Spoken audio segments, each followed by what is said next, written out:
com grande satisfação que a gente está abrindo essa mesa sobre finanças públicas e desenvolvimento, composta por dois professores de economia, Esther Dweck, professora de economia da UFRJ, ex-secretária de Orçamento Federal, e eu pude observar, né, Esther, na sua passagem aqui em Brasília, a forma como você consegue unir excelência acadêmica com competência executiva, né? Isso não é fácil, né? É raro, né, a gente encontrar esse casamento tão perfeito. E o Pedro Paulo, professor de Economia do Instituto de Economia da Unicamp, ex-presidente da Associação Brasileira de Pesquisadores em História Econômica, uma referência nos estudos de História Econômica do Brasil no século XX, um craque em Economia do Desenvolvimento. Então é um grande prazer a composição dessa mesa aqui, nesse congresso nosso que discute também finanças públicas, né?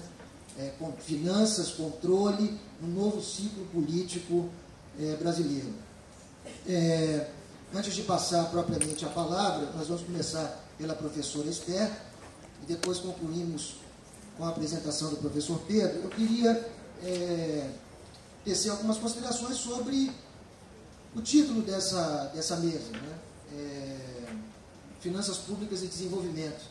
Eu acho que a gente podia começar a falar sobre isso. Bom, podemos começar falando justamente da missão, né, do Tesouro Nacional, né, o que o Tesouro Nacional brasileiro ele se coloca como missão. Isso está na página do Ministério da Economia do Tesouro Nacional, né?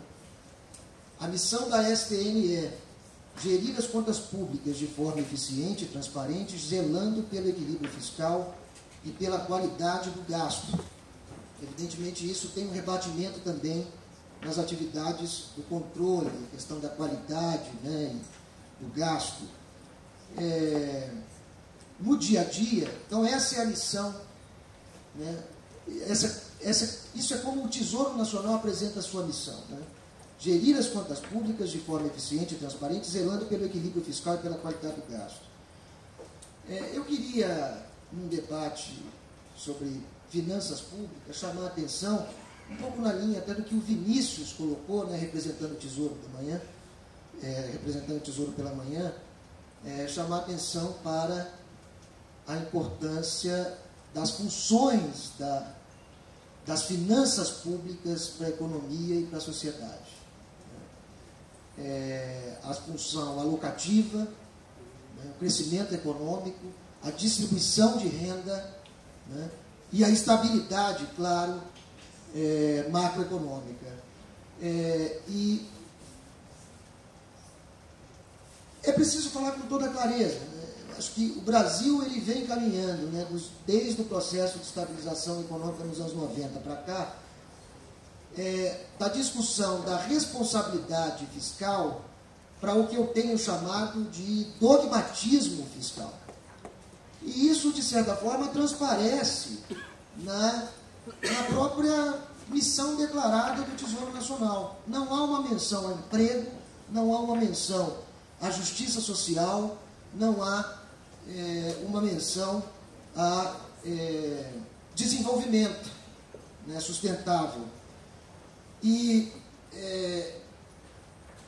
por contraste, é engraçado porque o Vinícius mencionou que o Ministério da Economia, isso foi mencionado, acho que vocês não estavam aqui de manhã, mas o Vinícius, subsecretário do Tesouro Nacional, para minha alegria, anunciou que o Ministério da Economia agora formalmente coloca o emprego como um dos objetivos da política econômica.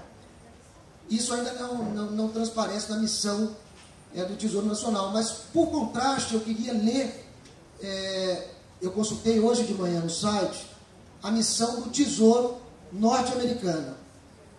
A missão do departamento, entre aspas, do Departamento do Tesouro dos Estados Unidos é manter a economia fortalecida e a geração de empregos por meio da promoção das condições para o crescimento econômico e a preservação do sistema financeiro, gerindo de forma eficiente as finanças do governo. Então, essas palavras iniciais, aqui, essas minhas palavras, minhas considerações iniciais, são no sentido de, nós não precisamos necessariamente copiar os Estados Unidos em tudo. O professor Juarez Freitas, muito sabiamente, né, ao falar de Portugal, disse que nós não precisamos copiar necessariamente Portugal, né? Nós somos únicos. Agora, é preciso mencionar as outras experiências, né? Experiências, inclusive, que são valorizadas pelos gestores, né? Países, né? Economias maduras, né? Que são, volta e meia, mencionadas no debate econômico. Eu gostaria de chamar a atenção para isso, né? A missão do Tesouro Americano, ela passa, antes de tudo, né, pelo fortalecimento da economia e, por que não, né, e aí vai a provocação para a mesa, suporte ao desenvolvimento em todas as suas dimensões, econômico, social, sustentabilidade, enfim. Então, ficam essas considerações iniciais, já me estendi demais, e passo a palavra para a professora Esther Dweck, da UFRJ.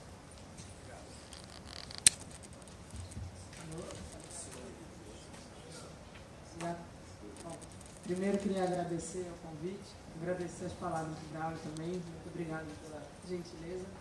De fato, eu tive uma experiência bastante, para mim foi muito importante aqui, 6 anos em Brasília, né? Eu que vinha da academia, tinha ficado praticamente a vida inteira na academia, passei 6 anos em Brasília, que foi uma experiência importantíssima, mudou inclusive a minha agenda de pesquisa quando eu voltei.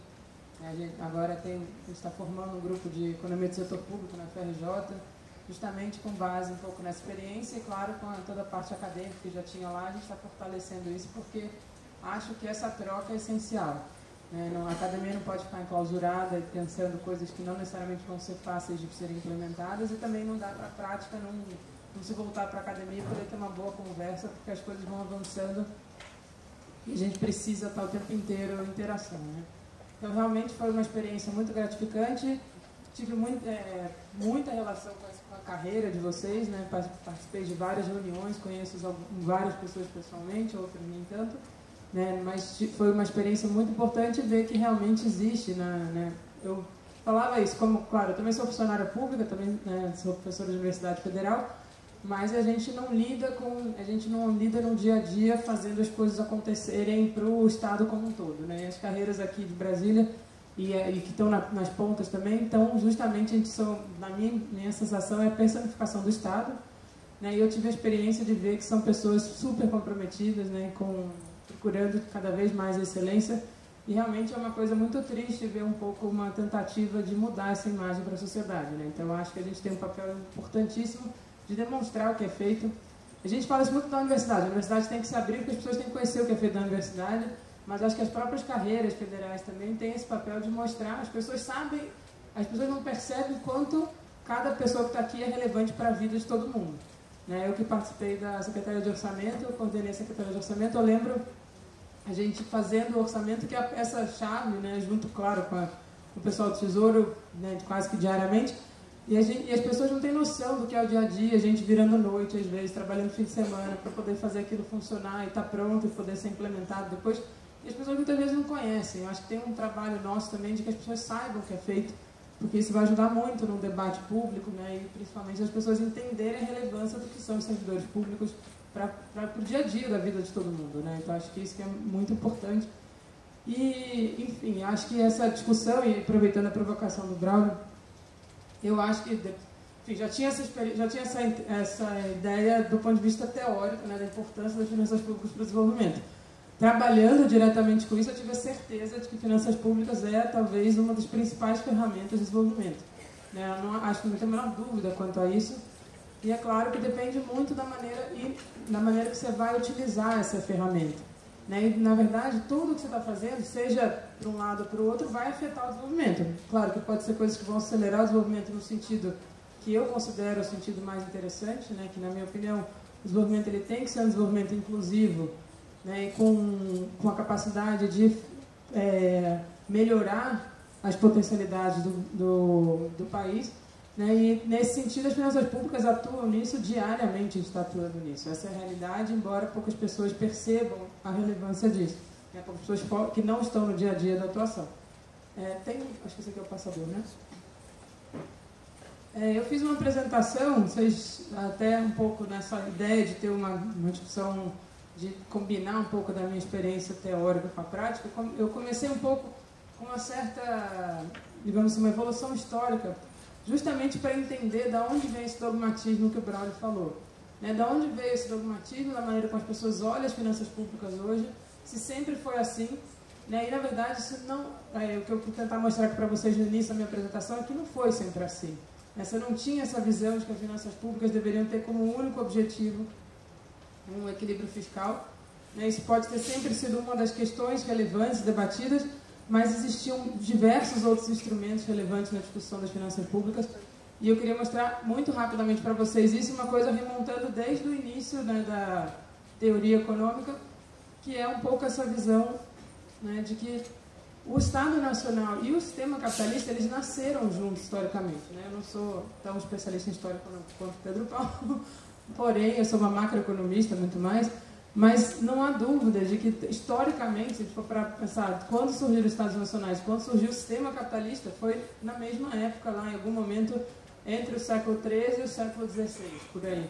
Né? O Pedro Paulo pode me corrigir se eu estiver errado historicamente, mas o fato é que as pessoas têm uma ideia de que existiria a possibilidade de existir o Estado e mercado de formas separadas.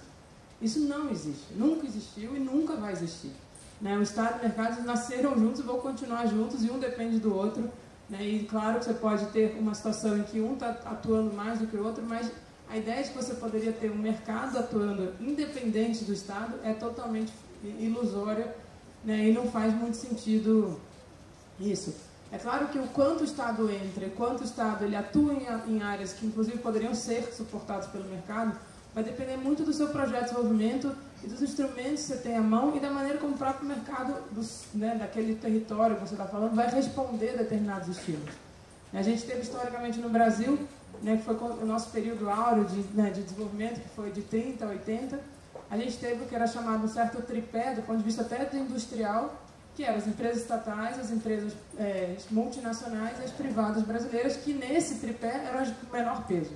A gente não tinha uma atuação tão forte, e não foi por falta de incentivo, não foi por falta de capacidade, era talvez por falta de potencial para isso crescer, e isso não foi só no Brasil. Né? Se a gente for olhar no mundo, o Estado tem um papel central em todas as economias para desenvolver, não só do ponto de vista social, mas principalmente produtivamente.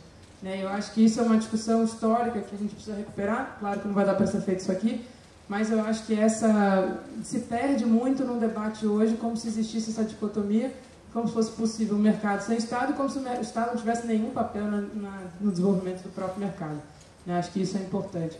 E é isso. E, na verdade, você criou grandes, né, a gente pode chamar de grandes utopias, e entre elas o que seria uma dicotomia entre uma visão mais mercantilista mesmo, ou desenvolvimento que a gente chamaria de desenvolvimentista, uma visão mais liberal, mas uma liberal clássica, que eu vou mostrar para vocês aqui, que não tem uma relevância tão grande com o atual chamado neoliberalismo.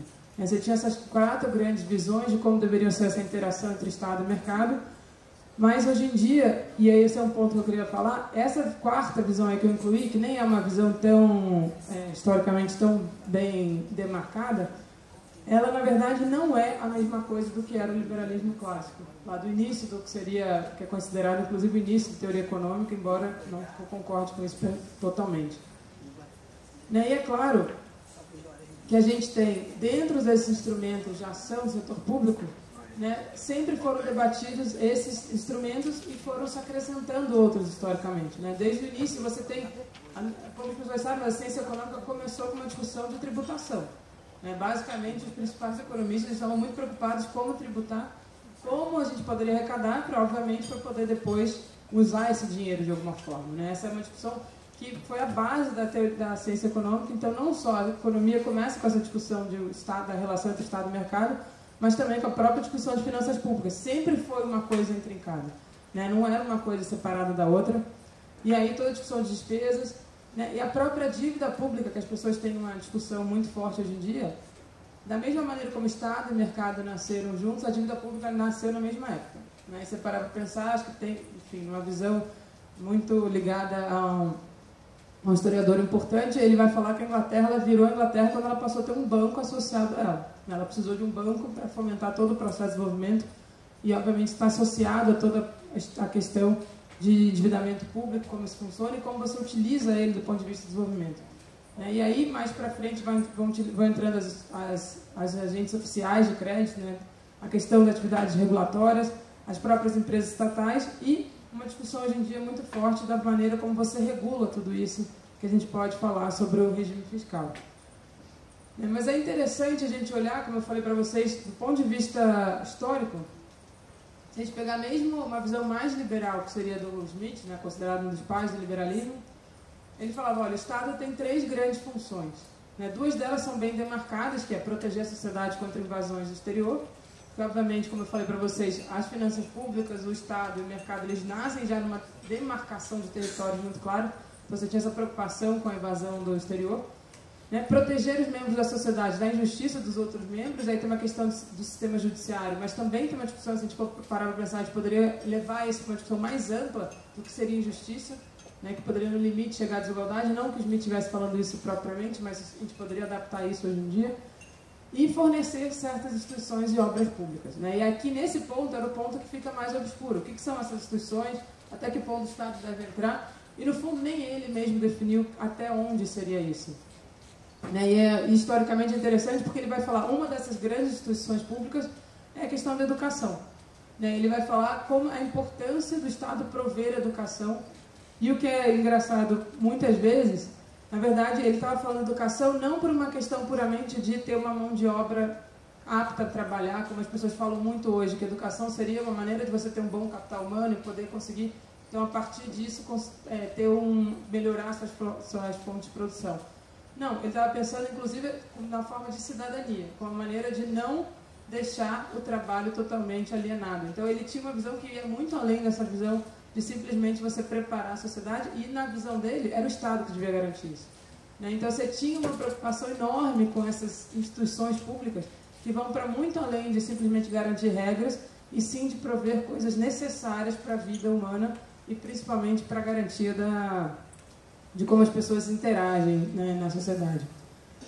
E mais do lado, né, dos alemães também, onde isso foi uma coisa muito mais forte, né, inclusive, e aí tudo bem, é datado historicamente, mas a gente sabe-se que, seja por qual razão, a discussão sobre por que surgiu na Alemanha é um debate relevante, mas foi na Alemanha que surgiu o estado de bem-estar social como a gente conhece hoje.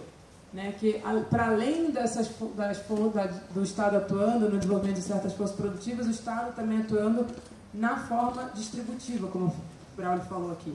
Né, e que, obviamente, hoje em dia isso é essencial, a gente sabe que isso é essencial e que o Estado vai fazer esse papel, independente se está sendo de forma mais concentradora ou menos concentradora, mas o Estado vai estar sempre agindo de forma a afetar a distribuição em qualquer sociedade.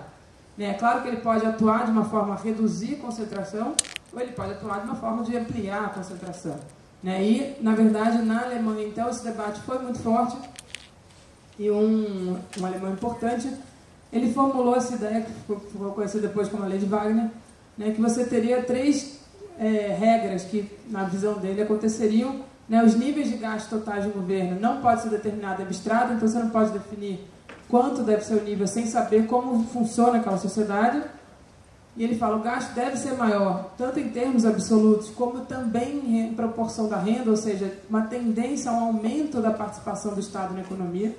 Isso ele já falava, como se observou depois historicamente, e principalmente quando ele vai atuando cada vez mais na própria formação da economia. Então ele vai falar, quanto mais vai desenvolvendo a sociedade, mais o Estado vai atuando e mais vai crescendo a participação dele na economia. E ele acabou formulando essa ideia de que você teria uma tendência a um crescimento cada vez maior do Estado, um crescimento maior do que a renda, portanto, aumento da participação do Estado na renda.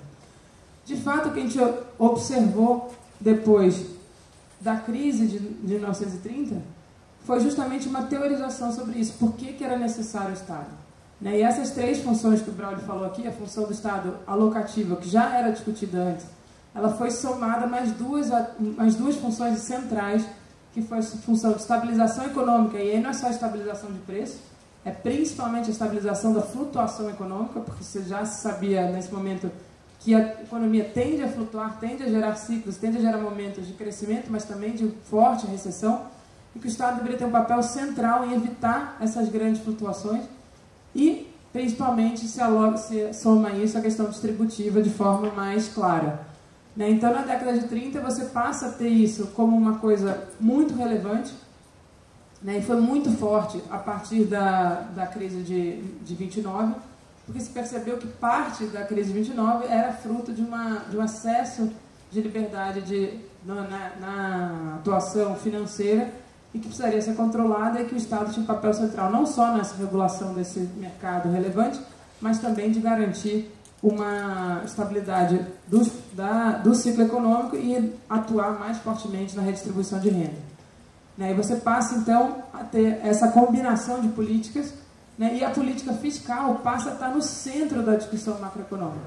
E você tem um desenvolvimento enorme de teorias relevantes nesse período, onde o Estado passa a ser central para o desenvolvimento e a política fiscal passa a ser um dos instrumentos mais importantes de atuação do Estado. E esse aqui é um gráfico que mostra, aqui vocês estão vendo a crise de 29 ali, tem a Primeira Guerra, na verdade, logo depois a crise, que é esse pico, que na verdade não é relevante, mas se vocês olharem antes desse primeiro pico, a Alemanha tem um tamanho de Estado ali maior, que é o verde, a Inglaterra é o segundo maior, o Japão e os Estados Unidos lá embaixo, menos de 5% do PIB de participação do governo. Entre a Primeira Guerra e a Segunda, a Inglaterra já ultrapassa a Alemanha, a Inglaterra passa a ser o que tem maior ali, os Estados Unidos começam a crescer um pouco, o Japão bem lentamente, mas depois da Segunda Guerra, quando se consolida essa visão de que o Estado tem um papel importantíssimo na economia, é quando você tem esse aumento ali em todas as principais economias mundiais, um aumento do Estado que vai até a década de 80, basicamente, até o final da década de 80. O que é relevante ali é que mesmo quando para de crescer, nunca caiu. Em nenhum país caiu a atuação do Estado de forma relevante. Porque, na verdade, você começa a gerar essa relação que é muito, muito imbricada, ela fica cada vez mais. Nenhum país vai reduzir o seu Estado, vocês podem olhar, tem momentos ali de sobe e desce, mas, na média, mesmo a Inglaterra que tinha caído, volta a subir de novo. E ali você tem toda uma maneira como o Estado já está atuando nessas economias que passa a ser central e essencial para o desenvolvimento delas. Por que tem um pouco esse... chega na década de 80, dá uma certa freada nisso. E o que é interessante, se você pegar os Estados Unidos, por exemplo, olhar a dívida americana. Nesse período que o Estado está crescendo, a dívida está caindo, ao contrário do que as pessoas imaginam. E, na verdade, justamente, e já tem vários autores que mostram, porque, na verdade, essa atuação do Estado melhorou o crescimento econômico e que, na verdade, fez a relação entre dívida e PIB reduzir e não aumentar. Então, ao contrário das pessoas imaginam, uma atuação mais forte do Estado não significa necessariamente um descontrole, não significa um aumento desenfreado de dívida, e, portanto, isso não são coisas que estão necessariamente relacionadas. Mas o fato é que mesmo depois, em 46, você tem o que os Estados Unidos já chamado da lei do pleno emprego, porque você passa a ter a atuação do Estado central, e isso está até hoje no Tesouro Americano como uma das atuações importantes do Tesouro, ser a garantia do emprego. Isso vem lá da lei, no fundo ele vem desde a lei de 46, que é essa lei do pleno emprego, que o Estado passa então a ter o papel de garantidor do pleno emprego na economia. Essa é uma coisa que era muito forte em 46, você pega qualquer texto econômico dessa época, todos vão começar falando, há um consenso de que o Estado tem o dever de garantir o pleno emprego na economia, e no fundo, era a suavização dos ciclos econômicos e evitar grandes flutuações no nível de emprego. Só que, já mesmo nessa época, você começa a deixar, a maneira como a teoria econômica vai absorvendo essa ideia, é como se o Estado devesse entrar apenas quando há falhas de mercado. E isso vai tendo uma pequena mudança na visão do Estado, de ser algo central para a economia, para ser algo que deveria entrar apenas quando o mercado não é capaz de atuar. Essa parece uma coisa pequena, mas essa discussão acabou abrindo um flanco enorme no debate sobre o papel do Estado. Você entender que o Estado é simplesmente um complemento ao mercado e não algo essencial, como era pensado desde o início do capitalismo, digamos assim, você na década de 50 e 60, você começa a tentar mudar para que as pessoas achem que o Estado só deva atuar porque existe algum tipo de falha no mercado e não porque ele é um elemento central. Então começa essa ideia, bom, existem alguns bens públicos, ou seja, algo que não é divisível, que você não, não rival, que você não pode excluir ninguém, então o Estado deveria entrar. Algum exemplo de monopólios naturais, então empresas estatais seriam relevantes em monopólios naturais. Algum tipo de externalidade que não é captada, seja positiva ou negativa, que não dá para captar.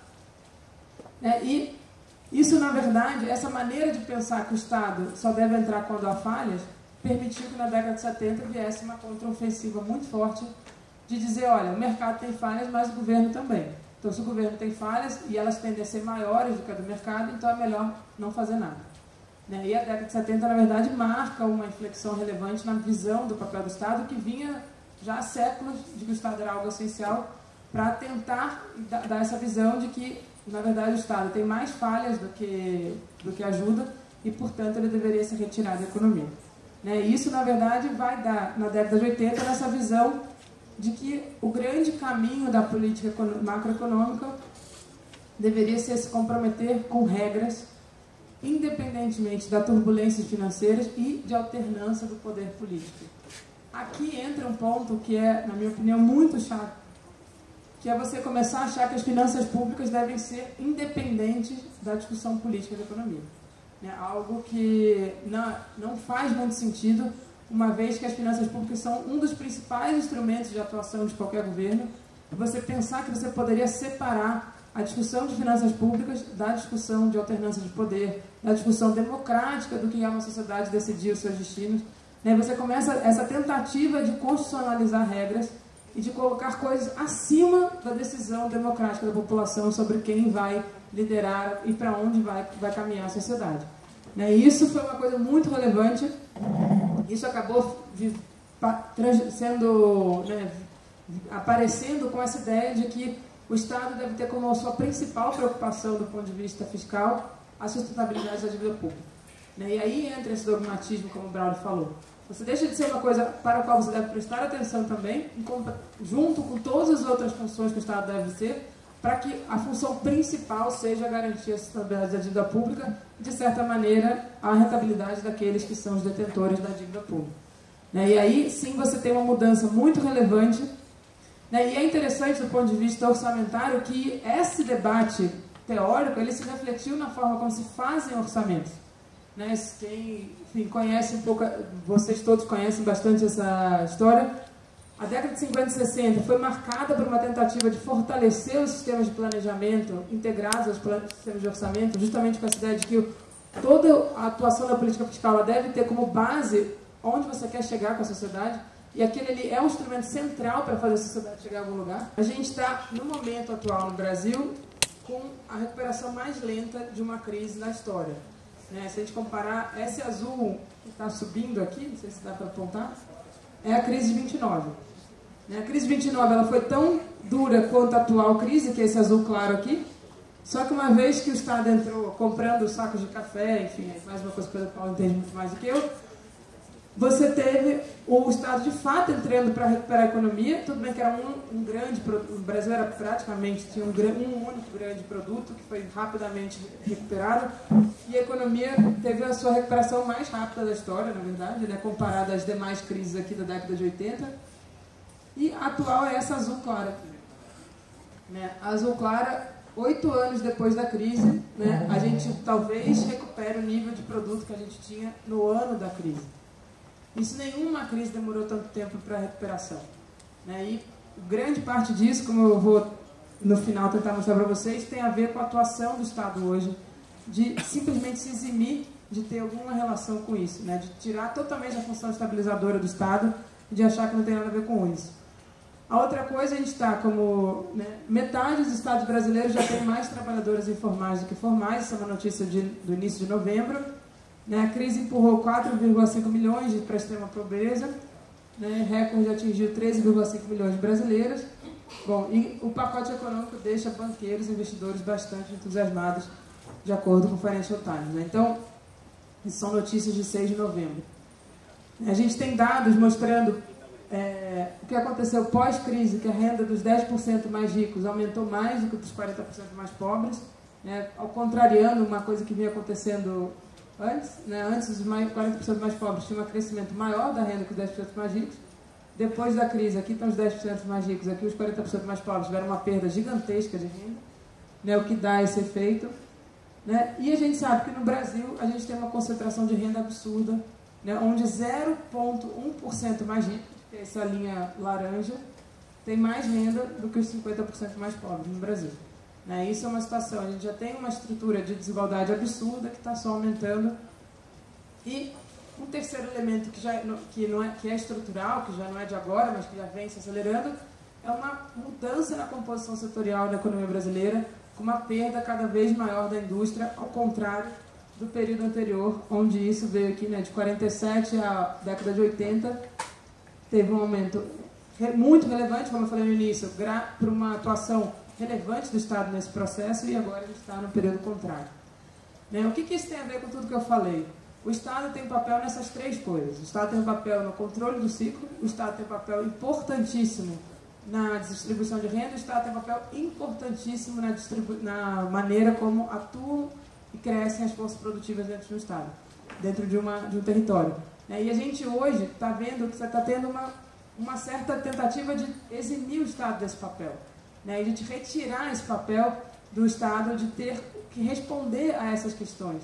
Né? E justamente, se a gente olhar no Brasil recentemente, né, a gente teve a gente vinha nesse período de grande crescimento, houve uma grande concentração de renda, isso é, né, de 30 a 80 o Brasil foi o país que mais cresceu, porém também foi um grande aumento de desigualdade, e a gente aprovou uma Constituição em 88 que conseguiu reverter essa perna. Né? Na verdade, do ponto de vista dos instrumentos do Estado para a atuação no desenvolvimento, a gente pode dizer que o Brasil complementou com a Constituição de 88 uma parte que faltava nos seus instrumentos de desenvolvimento. A gente tinha desenvolvido muito a parte de produtiva, a gente tinha desenvolvido muito a parte de instrumentos do próprio Estado na forma de atuação em relação ao setor público, mas a parte inclusiva de redistribuição de renda era muito precária, e ela só foi complementada a partir da Constituição de 88, quando se passa a ter efetivamente uma tentativa de construir no Brasil um Estado de bem-estar social. E com isso a gente combinava diversos instrumentos relevantes para o desenvolvimento. Né? E a gente tem, eu vou até pular isso aqui que não vai dar tempo de mostrar isso mais abertamente. O fato é que depois da crise, toda essa visão que a gente tinha, que a gente não, né? Mas que se tinha, de que o Estado não deveria atuar, de que a política fiscal deveria estar única e exclusivamente voltada para a sustentabilidade fiscal, depois da crise de 2008, isso se rompeu de novo. Assim como tinha rompido com a crise de 29, a crise de 2008 ela ajudou no mundo, você voltar a rediscutir o papel do Estado e o papel da política fiscal.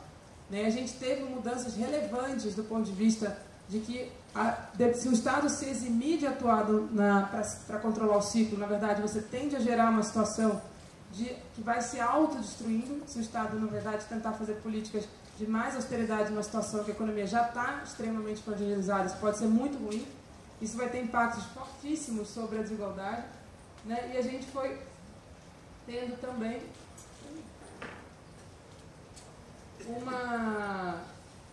uma mudança na maneira como as pessoas percebem o papel do Estado, né?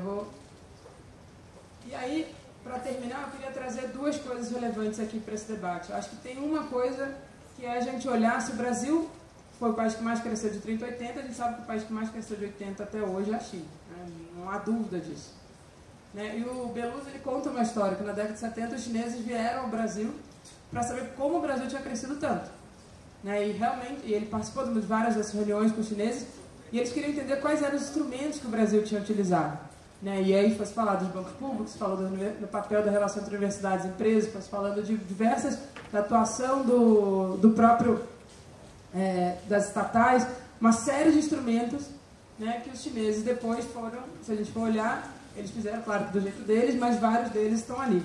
Né? E a China agora, depois de todo esse desenvolvimento, eles estão com uma estratégia de desenvolvimento industrial extremamente forte. Né? Eles agora disseram que vão, em 2015, eles lançaram esse Made in China 2025, que é fazer na China em 2025, né? E eles simplesmente, o que eles fizeram? Eles juntaram 20 agências governamentais durante 2 anos e meio, com contribuição de 150 especialistas da área de engenharia, para pensar como fazer uma mudança tecnológica na China. Né? É isso que os chineses estão pensando. E eles agora já disseram que eles já estão com um novo plano, porque esse plano deles, que era para 2025, na verdade tem uma estratégia até 2050. Não é até 2025, é até 2050. 2025 era a primeira etapa, que é conseguir ter uma produção tecnológica na China de até tantos %, só que chegar em 2050 sendo a China a grande produtora tecnológica do mundo. Então eles têm esse projeto todo já bem instrumentado, e é um pouco o que eles estão fazendo. E aí, acho que para terminar, voltar àquele ponto inicial que eu tinha falado, dessa ideia de que a dicotomia entre Estado e mercado talvez seja uma das maiores falácias da economia. Né? Achar que de fato existe um mercado que pode atuar sem o Estado é achar, na verdade, que não olhar os 500 anos de história que a gente tem da relação entre Estado e mercado. É claro que o Estado ele pode atuar de uma maneira a fortalecer determinadas áreas do mercado de forma a ser totalmente concentrador de renda, de forma a deixar um país totalmente atrasado em relação aos outros, ou o Estado pode atuar de uma forma ao contrário, de fazer grandes saltos, de mudar completamente a sua base tecnológica, a sua base social, e atuar de forma assim no sentido do desenvolvimento, como eu falei no início, que para mim é o sentido correto do desenvolvimento. E aí eu acho que tem uma ideia de que o mercado ele não se cria do nada. As pessoas têm essa ideia no Brasil de que se a gente fizer o dever de casa, que está muito associado a essa visão da década de 70, que de repente vai brotar aqui uma série de coisas puramente porque o mercado vai olhar e vai falar: esse país fez o dever de casa, então ele merece algum tipo de compensação. Isso não existe, infelizmente. Assim, isso é na minha opinião, isso é uma história da carochinha, não existe isso na história mundial.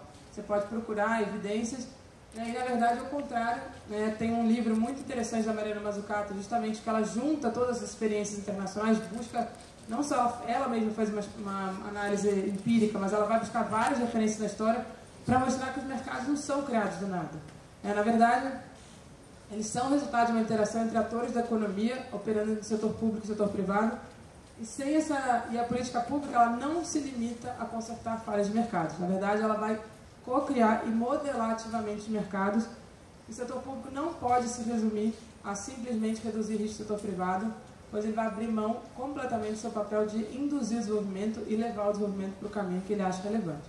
Eu acho que a gente está num momento no Brasil onde, eu mostrei para vocês com dados da conjuntura, a gente está numa situação muito crítica, mas também são momentos como esse que a gente pode ajudar a repensar o modelo de desenvolvimento, e a gente deveria repensar ele a partir da nossa grande mazela, que é a extrema desigualdade brasileira. E usar isso como grande salto para um novo padrão de desenvolvimento, onde a gente combine mudança tecnológica, mudança na base social e um crescimento econômico mais vigoroso. É isso. Obrigada.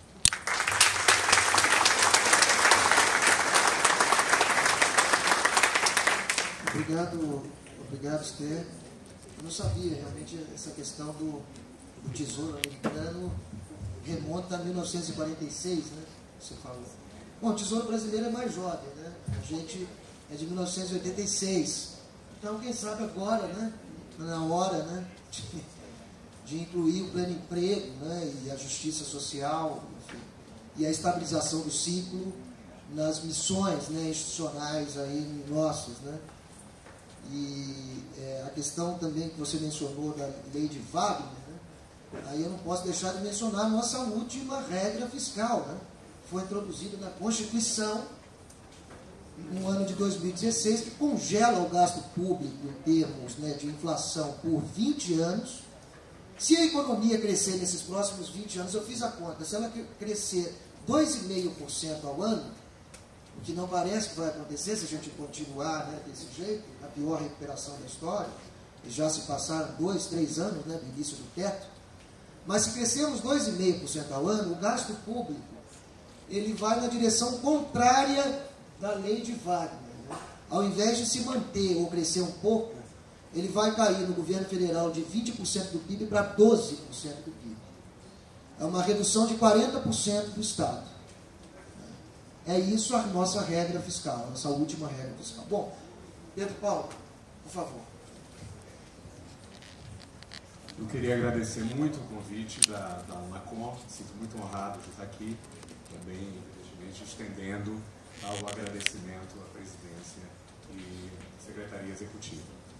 Eu vou fazer uma apresentação muito complementar à da Esther. A gente conversou um pouco antes e organizamos um pouco de maneira a não repetir muitas coisas semelhantes, né?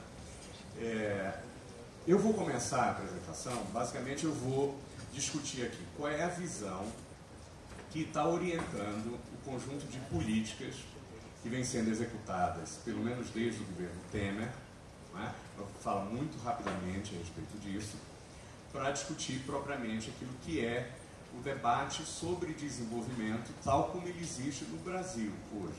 Não é necessariamente, digamos, uma representação ou uma repetição do debate de desenvolvimento que ocorre em escala global, mas vocês vão ver que são vários os argumentos que a gente encontra no debate brasileiro, para mostrar, digamos assim, que uma das visões, a meu ver, é aquela mais adequada para conduzir um projeto alternativo àquele que a gente está presenciando, embora, evidentemente, ela tenha que passar por alguns ajustes em relação ao período em que ela foi parcialmente implementada na década passada, né? Bom, o argumento pró-austeridade no Brasil, qual é? Basicamente, é o seguinte, e é um argumento que está presente aí no debate brasileiro desde mais ou menos 2004, 2005, os primeiros textos apareceram nesse sentido, embora, digamos, um prenúncio desse argumento já tivesse sido apresentado, por exemplo, pelo Delfim Neto, imediatamente depois da promulgação da Constituição brasileira, né? O argumento, se a gente for usar uma expressão simples, é que a Constituição não cabe na economia brasileira e no Brasil, não é? Basicamente porque o chamado Pacto Social da Redemocratização, que é a Constituição de 1988, ela geraria uma perda de eficiência e crescimento ao reduzir a taxa de poupança. E a partir da redução da taxa de poupança, a taxa de investimento, né? O argumento, digamos, é relativamente simplório. Ele foi repetido há 10 dias atrás, numa entrevista do Paulo Guedes ao jornal Folha de São Paulo, né? Em que ele culpou os pobres brasileiros por não pouparem, né? O fato dos pobres brasileiros não pouparem, veja, atrapalha o desenvolvimento brasileiro. Porque, na visão dele, o desenvolvimento, né, o progresso tecnológico, a diversificação produtiva, a ampliação do investimento, a ampliação da produtividade, da eficiência, resulta diretamente da poupança. Claro? Né? Logo, nós veríamos em um determinado momento, porque essas pessoas, particularmente, Samuel Pessoa escreve isso um pouco precocemente, mas escreve muito isso depois da crise de 2008, o Marco Lisboa também, não é? Maior crescimento, teoricamente, poderia ser alcançado através da redução dos salários reais e também, digamos, dos salários indiretos, aqueles que estão, digamos, implícitos nos gastos sociais e nos bens públicos que receberam um mandato legal na Constituição de 1988. Implicitamente, o argumento é que, nossa, eu falei da Constituição e caiu aí.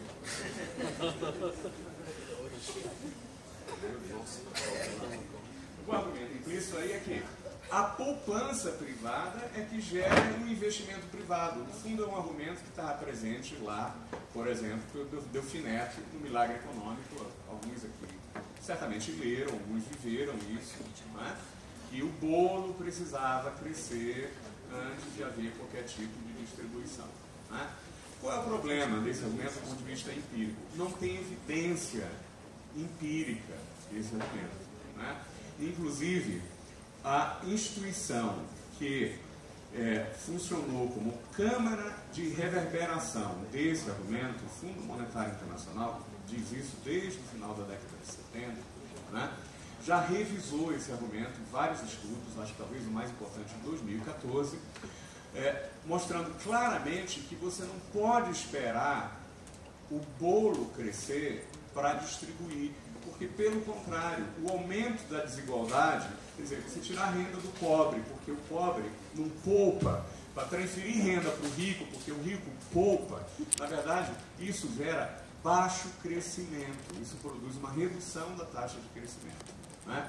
E tem um estudo histórico, considerado, na verdade, talvez o principal estudo do Peter Lindert, sobre as relações entre o estado de bem-estar social e o crescimento econômico nas economias desenvolvidas. Ele mostra o seguinte: é um estudo de 2 tomos, quase 1000 páginas, com muitos dados, e praticamente não sofreu críticas em cima do material empírico que ele apresenta. Ele mostra o seguinte, que o aumento do gasto social e das políticas redistributivas, né, ao longo, principalmente do período pós-Segunda Guerra Mundial, mas ele trabalha inclusive com a ampliação do welfare state na Alemanha a partir da década de 1880, mas particularmente o período pós-Segunda Guerra Mundial, não apenas não custou nenhum tipo de crescimento do PIB, não prejudicou o crescimento do PIB, pelo contrário, acelerou o crescimento do PIB e ampliou a arrecadação tributária, certo? Okay? Evidentemente que essas evidências do debate internacional não importam para esses argumentos que, na verdade, estão justificando o conjunto de reformas que estão sendo implementadas no Brasil. Acho que, sobretudo desde 2016, bom, certo? O segundo argumento relativo a essa posição também é esposado por esses autores, mas, de certo modo, é repetido também pelos chamados novos desenvolvimentistas, é o seguinte, que o excesso de consumo provocado pela redistribuição de renda e pelo gasto social, que é uma forma de consumo indireto, certo? Esse excesso de consumo acaba ocupando os recursos escassos da economia e faz sobrar poucos recursos para o investimento, reduz a taxa de poupança da economia. De novo, essa história da poupança. Como a gente vai ver, isso tem a ver com confusão da situação de uma família com a situação da macroeconomia, da economia como um todo, né? E aí, essa redução da poupança, teoricamente, produziria uma elevação da taxa de juros, porque os investidores não encontrariam tanta oferta de poupança. Os investidores supostamente precisariam de poupança para investir, então estão demandando demais, tem pouca oferta de poupança, a taxa de juros aumenta. A taxa de juros aumenta, o que isso acaba provocando? Que é a expressão de uma suposta competição por uso de recursos escassos internamente. Isso acaba atraindo recursos do exterior que funcionariam, digamos, como uma poupança importada. Tá certo? Então, a entrada de capitais resultaria num limite do excesso de consumo local. E isso prejudicaria particularmente a indústria de transformação, não é? Porque apreciaria a taxa de câmbio, além de provocar algum tipo de elevação do custo salarial por conta do excesso de consumo. Certo? E essa elevação da taxa de câmbio aumentaria as importações, no limite, provocaria uma regressão industrial, acabaria provocando um déficit de transações correntes, futuramente uma crise de balança de pagamentos, que finalmente imporia aquilo que deveria ter sido feito desde o início, austeridade. Ok? Esse argumento também está muito presente, vocês devem reconhecer esse argumento por aí. Não dá para eu discutir, vou deixar esse PowerPoint aqui com vocês, mas tem um conjunto de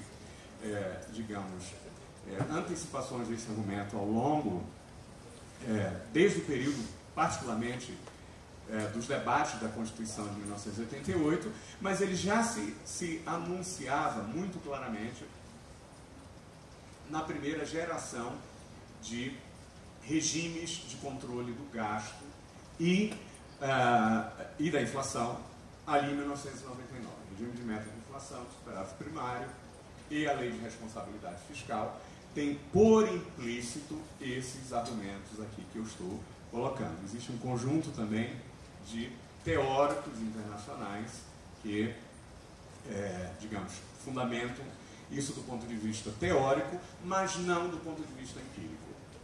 Tá certo? Eu acho que a Esther, posso dizer, conhece mais do que eu sobre esse debate. Eu acho que é ponto pacífico do ponto de vista empírico que essas teses não se sustentam. Claro? Bom, como é que a gente pode entender teoricamente? Como é que a gente pode entender teoricamente por que isso não vale? Pelo seguinte, na verdade, o investimento numa economia complexa, capitalista como a nossa, não depende de uma restrição de consumo corrente. Tá? Se eu deixar de consumir agora, ou se o pobre, eventualmente, né, começar a poupar, isso não vai gerar um aumento do investimento. Se, por exemplo, se os funcionários públicos, hoje, com medo da reforma administrativa, depois de pegar uma porrada da reforma da Previdência, resolverem cortarem, até por conta da incerteza do que vai acontecer, resolverem cortarem decisões de endividamento, decisões de consumo ou de compra de casa, cortarem o consumo, certo? O que isso vai acontecer? Aquilo que eles não gastaram vai virar investimento? Não vai virar investimento. Pelo contrário, porque o Kalec, Keynes, os outros autores, mas principalmente esses dois, mostraram que você pode ter, geralmente tem uma expansão conjunta do consumo e do investimento agregadamente, não numa casa. Não numa casa. Evidentemente, numa casa você pode escolher, tem recursos escassos, você não influencia com as suas decisões as suas próprias receitas. Mas o Estado brasileiro certamente vai influenciar as suas próprias receitas com as suas decisões de poupar, por exemplo. Certo? Então, a concentração da renda e o aumento da poupança, do fluxo de poupança corrente, não é uma condição para o investimento. Por quê? Porque existe um estoque de riqueza impressionante, de riqueza financeira circulando pelo mundo, inclusive no Brasil. E esse estoque de riqueza financeira é complementado pela capacidade de ampliar o poder de compra pelos bancos. E ao ampliarem o poder de compra, lançando empréstimos, os bancos induzem a criação de depósitos. Então não é necessária uma decisão de poupança prévia para que a decisão de gasto seja realizada, porque não é a poupança como fluxo corrente anual, porque você tem um estoque enorme de riqueza que pode transitar do financeiro para o produtivo. Certo? Né? Por outro lado, uma redução do consumo, o que vai prejudicar, na verdade? Ela vai provocar uma queda da demanda, não é? Que tende a ampliar a capacidade ociosa dos investimentos que já estão realizados, não é? E a ampliação dessa capacidade ociosa vai, evidentemente, prejudicar ou deixar de estimular a realização de novos investimentos. Se eu tenho capacidade ociosa e ela está aumentando porque alguém deixou de consumir, por que aquela decisão de redução do consumo vai me levar a investir?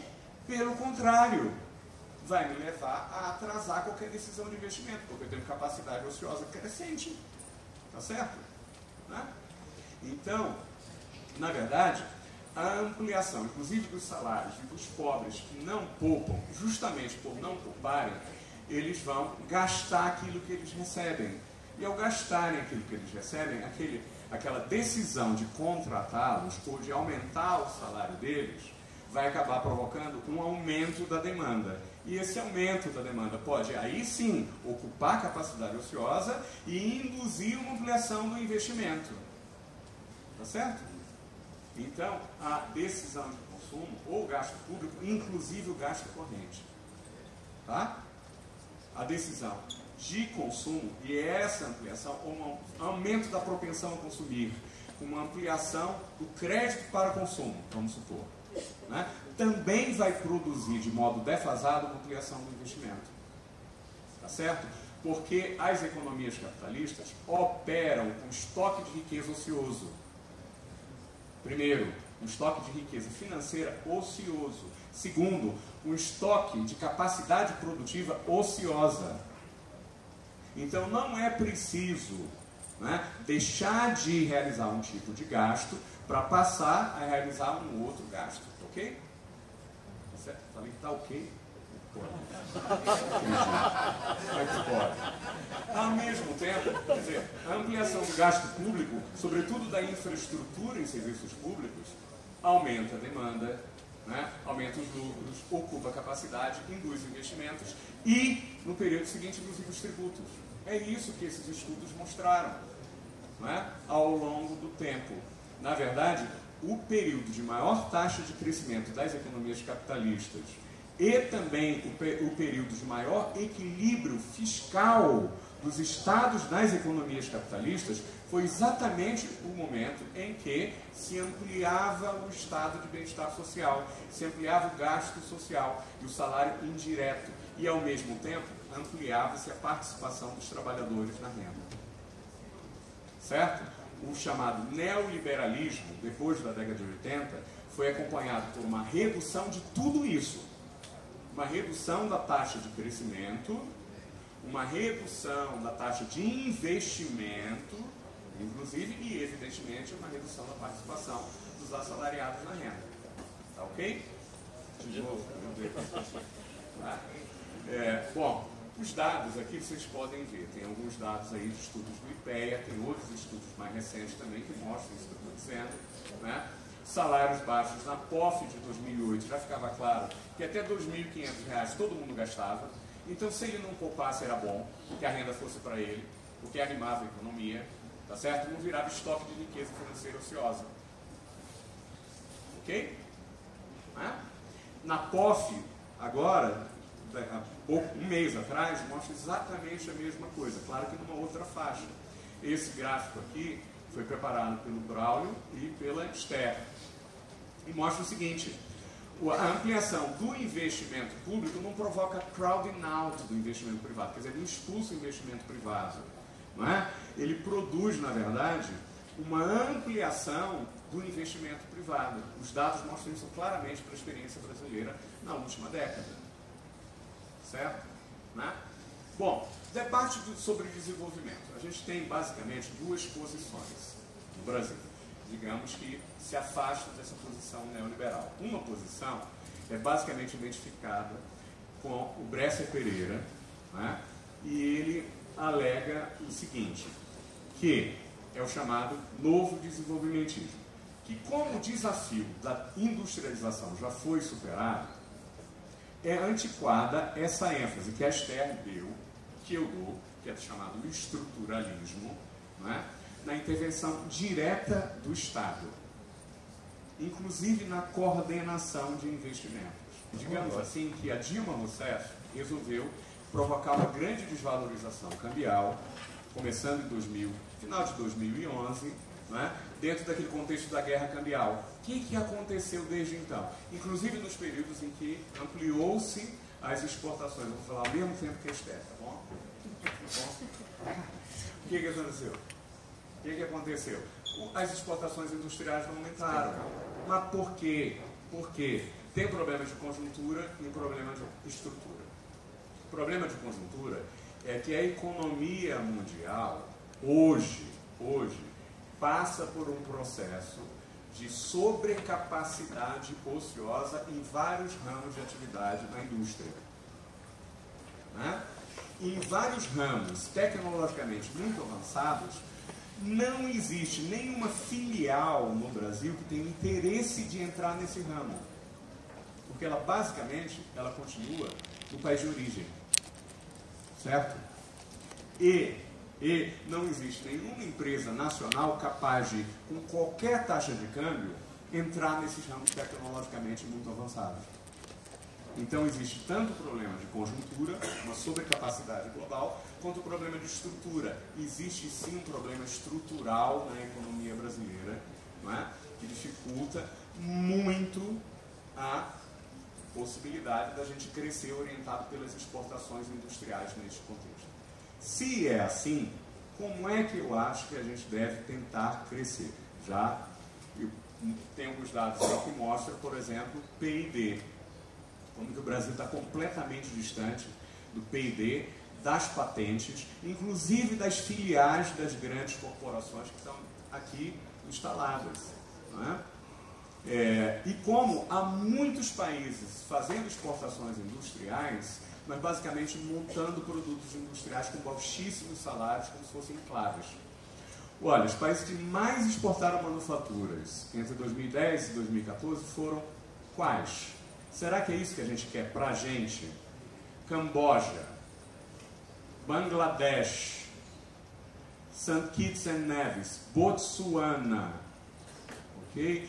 Turks and Caicos, Polinésia Francesa, Paquistão, Tunísia, certo? Né? Quer dizer, hoje, exportação de manufaturado não quer significar agregação de valor. E para entrar nessa agregação de valor, tem que ter uma estrutura de propriedade do capital que permita. A gente não tem. Tá? Então, o desenvolvimento, a meu ver, tem que passar num contexto em que esse capitalismo novo produz uma grande concentração de renda, tá? Grande pressão para subsídios empresariais e para corte de impostos, arbitragem tributária, corrida para lugares onde se paga menos impostos, uso de paraísos fiscais, também preços de transferência para reduzir lucros nos lugares onde se pagam maiores impostos. Né? Esse capitalismo privatiza os lucros nas expansões e socializa as perdas. Né? A gente não pode entrar nesse tipo de disputa, a meu ver. O que a gente tem que fazer, já que existe uma certa escassez, talvez de recursos públicos, definida em parte por motivos políticos no Brasil? Não é? Eu acho que a gente tem que usar, basicamente, o mercado interno e estimular o mercado interno para ampliar investimentos na infraestrutura econômica e social, que esta, sim, pode induzir investimentos por meio da ampliação das oportunidades colocadas pela expectativa de demanda. E, a partir daí, você pode tentar, eventualmente, com algum tipo de política comercial e industrial, ampliar o grau de incorporação de elos mais avançados dessas cadeias produtivas, negociando com as filiais estrangeiras. Um exemplo é o Inovar Alto. Entre 2010 e 2015, melhor, entre 2011 e 2015, o Brasil foi o quarto maior mercado mundial para a automobilística. Certo? Todas as indústrias automobilísticas do mundo que queriam, evidentemente, investir no Brasil. É porque o Brasil tem uma PIB de altíssima qualidade comparável com os Estados Unidos? Não. É por causa da ampliação do mercado. É porque muita gente foi incorporada nesse mercado. Não é? Então, o consumo não atrapalha nem o investimento nas áreas tecnologicamente mais avançadas, desde que devidamente orientadas, claro, por determinadas políticas industriais. Não é? O Braulio aqui já está me dando uns chutes aqui por debaixo da mesa, vocês não estão vendo, não é? Então, eu vou só terminar, digamos, com... Tem vários dados aí, vou deixar para vocês. Terminar com duas colocações. Primeiro, esse projeto que eu estou falando não é impossível. Pelo menos em teoria. Né? Projeto de priorizar a redução da heterogeneidade da infraestrutura social de bens públicos, mais do que subsídios à inserção nos mercados privados de bens de consumo, serviços e habitação. Mas para isso você tem que modificar a ordem tributária, no sentido da progressividade. Tratar das finanças públicas é essencial, inclusive porque você não pode tornar a arrecadação tão sensível ao ciclo econômico como ela é hoje. E tem, ao mesmo tempo, que reduzir o custo fiscal do que você teve por muito tempo a liderança mundial em taxas de juros básicas. Não é? E, evidentemente, você tem que ter um discurso no sentido de não de valorizar a ascensão social por meio do acesso apenas a bens privados, mas valorizar, sobretudo, a solidariedade e o acesso a bens públicos. E a nota de otimismo aqui que eu queria deixar é: será que esse projeto de centro-esquerda admitidamente tem alguma chance? Eu acho que sim, pois o neoliberalismo está ampliando profundamente a desigualdade e a heterogeneidade em escala global. Isso é evidente na América Latina, já é evidente aqui no Brasil, não é? E hoje me parece que ele é apenas legitimação tecnocrática da desigualdade, da plutocracia. Muito obrigado.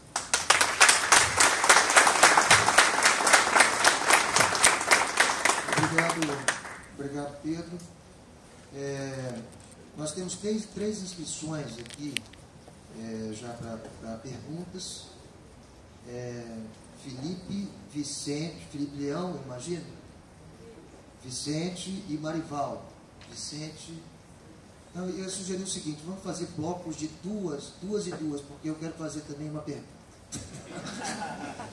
Então, sugiro o seguinte: eu faço a minha colocação, Felipe faz a dele, e aí a gente passa para os debatedores. Depois temos Vicente e Marival. Não, a condução da mesa não vai abrir votação. E se tiver mais alguma inscrição, a gente, se alguém tiver interesse, pode se comunicar com a Raquel ou também se identificar, na medida do possível, a gente inscreve aqui. Bom, as minhas perguntas são uma mais dirigida ao Pedro.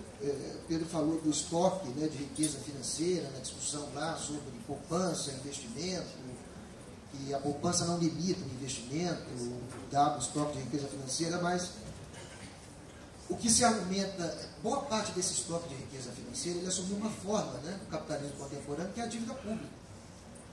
Não estou com o número na cabeça aqui, hoje à noite eu vejo no site do Tesouro, mas a BPF, a dívida pública federal, hoje é o quê? 3,5 trilhões de reais, eu acho que está em torno disso, basicamente dívida interna, né?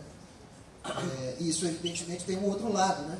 3,5 trilhões de reais, dívida pública bruta, né? Dívida bruta é 80% do PIB, né? Num PIB de 7 trilhões, então, quer dizer, o setor privado, né? Boa parte dele do setor privado nacional, detém famílias e empresas, detém, né, 80% do PIB, na forma de riqueza financeira. A minha pergunta para o Pedro e aí? Você também mencionou de passagem existem limites políticos ao gasto público. O dinheiro acabou, no final das contas, para a gente fazer política contracíclica? Essa é a minha pergunta. E para a Esther, eu sei que a Esther já escreveu sobre isso, mas eu acho que é importante. No período recente a gente observou, né, de 2014 para cá, até por conta da queda da taxa de crescimento que você mostrou aí, uma piora, né, dos resultados fiscais. Até por isso a minha pergunta: o dinheiro acabou, né? E o que explica essa piora?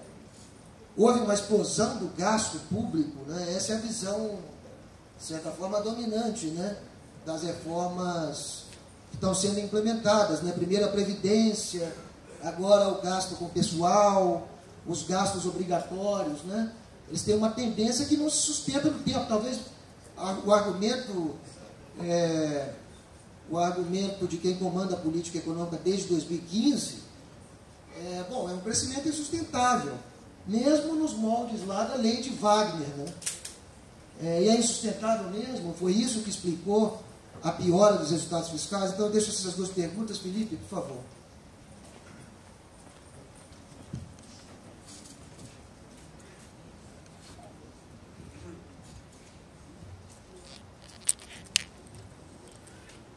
Boa tarde, Esther. Boa tarde, Pedro. A figura do Braulio. Cumprimento a todos os demais integrantes da plenária. Braulio acabou aqui perguntando, essa última um pouco próxima aí à minha pergunta.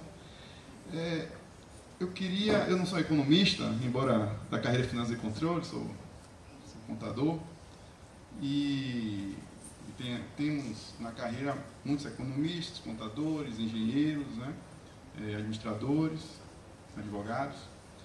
Mas a minha pergunta que vai, vamos dizer, complementar um pouco aí a linha dessa última pergunta do Braulio, que é o consenso fabricado. Eu queria que vocês, a pergunta para os dois, né? O consenso fabricado. O consenso fabricado hoje no país é que a gastança ocorrida ao longo dos últimos 10 anos provocou o que nós estamos vivenciando hoje. Esse eu acho que é o consenso, né, dado, está colocado. Né? O outro consenso que aí, esse consenso, vamos dizer assim, envolveria, do ponto de vista mais próximo da carreira, aquilo que está mais próximo ao Tesouro Nacional, à discussão do gasto público, das finanças públicas. O outro consenso fabricado é que a corrupção sistêmica no Brasil provocou essa atual crise estrutural que estamos vivenciando.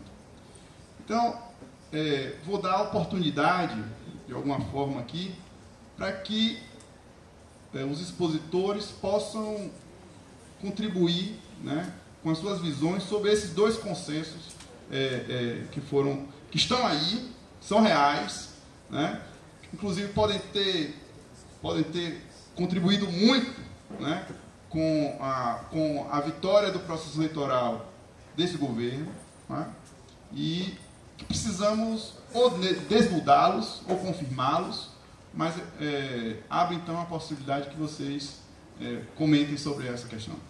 Obrigado. Obrigado, Felipe. Então eu passo imediatamente a palavra. A minha pergunta tem relação com o que você perguntou e ele. Então, para eles responderem, mas depois ficar pingado assim. Posso fazer? Bom, agora eu faço uma consulta plenária, porque... Tudo bem? Podemos... Acho que tudo bem, né? Tá bom? São maneiras diferentes de perguntar a mesma coisa, então eles respondem só também é tempo. Então, por favor. Bem, a maioria sabe que a minha formação é economia, mas a pergunta é para ajudar a compreensão da plateia, e é em cima da linha, a última questão do Braulio. Aliás, o Braulio é esperto, fez duas, e a gente só pode fazer uma. Um dia eu vou ser mesa também, eu vou fazer assim. Mas assim, é junto com a do Felipe, então, para ajudar os expositores... Pode fazer mais de uma? Vou fazer. Então, assim, mais de um... porque na apresentação, aí na hora que você faz pergunta, que é a mesma pergunta de maneira diferente, os colegas têm dificuldade de discutir. A mesa tem dificuldade. Então, juntando tudo para... Né? Não sei se o próximo colega que está escrito também tem um tipo de... Porque a discussão ela é embarcada, né? Então, a minha questão é a seguinte, e é uma provocação para os colegas do Tesouro e uma crítica aos colegas da CGU. Nós somos uma carreira só em duas áreas, e a colega ali me parece que já trabalhou no governo na área do orçamento. O Pedro, eu não lembro bem da carreira dele. Mas assim, o fato é que existe o que o Nassif chama de cabeça de planilha, muito comum entre os meus colegas desta área. Eu não quis nem falar de contador, que é o caso do Felipe, porque aí é cabeça de planilha completa, né? Mas é assim, olha, é a visão fiscalista dentro do Tesouro Nacional, na CGU nem fiscalista é essa cabeça, mas que é decorrência daquela, o que se chama hoje de arquitetura de escolhas, tá certo? O tal do empurrão, ou empurrãozão, que acontece com os servidores públicos que reproduzem uma retórica, uma narrativa ideológica, e eles dizem que são técnicos, não são políticos, e na verdade a gente faz política, a pior política da subserviência ao discurso oficial, o de plantão. E a minha questão então é a seguinte, e aí é para os dois colegas, uma tentativa, do que eu vou perguntar aqui, vocês já responderam de maneira bem ampla, mas é para tornar mais didático uma discussão, para o colega daqui saber o que de fato vocês falaram. Porque no começo eu era contrário à presença de vocês, mas eu vi da utilidade da exposição aqui, então isso é uma declaração de elogio. Tá. É o seguinte, a direita desenvolve uma retórica que é assim, se dirigindo ao público de televisão, de jornal nem tanto, mas de televisão e rádio. Pensem no orçamento da dona de casa. A dona de casa tem que fazer economias, porque ela só pode gastar o que o marido ganha. Aí fazendo essa relação, um homem e mulher, né? Já começa daí a questão de gênero. O homem recebe um salário tal. A dona de casa tem que administrar esse dinheiro. Ela não pode gastar mais do que o marido recebe. Pois, então, é a mesma coisa no Estado. O Estado não pode gastar mais do que recebe. Bem, existe a minha formação em economia e existe uma profunda distinção no pensamento do economista micro, o microeconomista, e a visão do macroeconomista. Lamentavelmente, alguns caras com visão microeconômica assumem o Ministério da Fazenda, o Ministério da Economia, e aí é um horror. Mas, de qualquer maneira, essa discussão, que parece simples, ingênua, ela tem um profundo efeito na sociedade. Porque eu ouço colegas dizerem a mesma coisa. A atual direção hoje da CGU, do Tesouro, eu não sei, porque eu não acompanho, mas hoje vende a ideia de que nós temos que ter um instrumento de redução de gasto do Estado, porque nós temos uma séria crise fiscal, e os colegas estão reproduzindo isso. Tem colegas fazendo curso de desestatização, aliás, eles chamam bonito, de forma bem elegante, de desinvestimento, que é privatizar as estatais. Tem setores dentro da CGU estruturado para ajudar a privatizar as empresas estatais. Isso é um horror, mas isso está funcionando e tem colegas com DAS para isso. Tem diretorias hoje dentro da CGU para se servir de instrumento de luta política, se fingindo de técnico. Isso é um horror e eu gostaria que você simplificasse essa discussão. Eu não quero me empolgar demais aqui, senão vai ficar mal. Mas assim, simplificasse essa discussão para os colegas, principalmente aqueles que não são economistas e em particular para os contadores. Obrigado. Bom, eu sugeriria então, já que já fizemos, né? Vamos, Marivaldo, aproveita, né? E aí a gente já encerra as perguntas aqui e a participação. Boa tarde a todas, boa tarde a todos. Muito feliz de ouvir a Esther, o Pedro, e ouvir o Braulio aqui e estar com vocês aqui fazendo esse debate tão importante nesse momento, um momento muito difícil pelo qual o país passa, um momento no qual esse debate é central, sobretudo para as gerações futuras. E minha pergunta vem muito nesse sentido aqui. Na apresentação da Esther, na apresentação do Pedro, ficou muito evidente o papel do Estado na promoção do desenvolvimento. E aí me vem uma preocupação muito grande, porque o que a gente assiste hoje é ao pé da letra algo que o presidente deixou claro que pretende fazer, que é destruir muita coisa. Falou, tem que destruir muita coisa ainda antes de começar a construir alguma coisa. E a gente percebe que vem sendo destruído todos os mecanismos de participação do Estado, né, na economia, de incentivo à economia e também mecanismos de políticas sociais. Vide uma proposta de emenda à Constituição que simplesmente acaba com todos os fundos. Recentemente eu trabalho na Câmara dos Deputados com o deputado Ivan Valente, fiz um debate muito grande sobre política social aqui no DF, fui candidato ao Senado na última eleição, e a gente verifica o seguinte, fizemos um questionamento ao governo sobre quais foram os ministérios consultados sobre aquela proposta que simplesmente acaba com os fundos e qual o impacto orçamentário e financeiro das propostas. E a resposta foi de que nenhum ministério foi consultado porque a proposta não era do governo. O governo levou, entregou ao Senado e a proposta não era do governo. Ou seja, está em curso um processo claro de destruição dos mecanismos existentes para a implementação de políticas sociais, os mecanismos existentes para o incentivo e estímulo ao desenvolvimento econômico do país. Os bancos públicos cada vez mais se retiram da oferta do crédito, se retiram de setores estratégicos, as empresas públicas sofrem um ataque constante que inviabiliza a sua capacidade de investimento.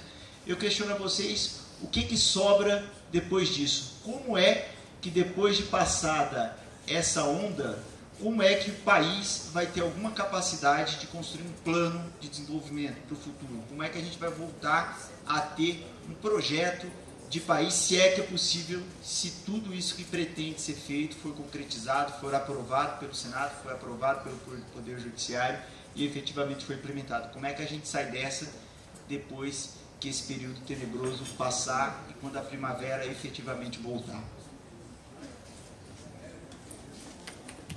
Obrigado, Marivaldo. Obrigado a todas as perguntas. E eu, sem mais delongas, passo para as considerações finais dos debatedores. Agora vamos inverter. A gente inicia com o Pedro, terminamos com o Esther. Pedro, por favor. Eu vou começar aqui com a analogia doméstica, que eu acho que ela é muito ilustrativa dessas visões diferenciadas que se tem a respeito da economia. E ela, de fato, tem relação nítida, clara, com a diferença entre microeconomia e macroeconomia. Não é? Essa diferença é uma diferença de ordem metodológica. Não é? Na verdade, em quase todas as ciências, inclusive nas ciências naturais, não é?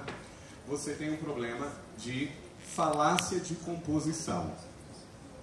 Não é? E a inexistência de homologia estrutural, é o termo filosófico, entre as partes e o todo.